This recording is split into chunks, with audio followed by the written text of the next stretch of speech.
Maneira nós sabemos um rato passar um cosco, nós está seguro, tá? Que o avião aqui a cair dentro nos awanan territorial. Pero ainda a investigação está andando para mirar que coisa sucede em espaço aéreo não que a conduzir é sucedido aqui. O avião, em todo caso, está tabulando ilegal em nosso espaço aéreo, mirando com a nota de uma comunicação com a instância não concernir, pero agora mirando que trata espaço aéreo de diferentes países e também awanan territorial de nossa isla, que a procedura não legal para coisa aqui está algo que sem dúvida alguma está perguntando com a outra bem al caso.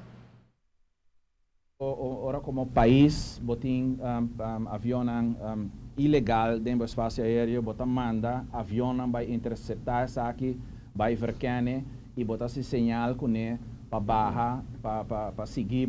e hopi viaja ora na nossa essa aqui, e tem país para decidir finalmente que quando vai fazer.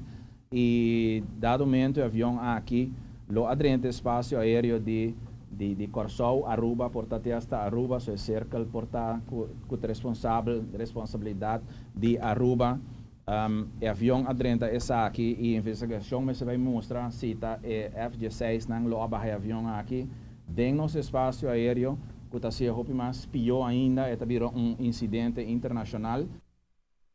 Mientras tanto, está pendente investigação para mirar se acaso se trata de incidente ou se trata aqui de caso que o militar venezuelano atira avião a voo, mirando que se nos resume por vista que o avião aqui está tabulando voo de radar, pues ilegal em espaço aéreo, não respondendo a diferentes chamadas assim J para aclarar seu rumbo, para qual razão porque é considerado como uma ameaça para a aviação.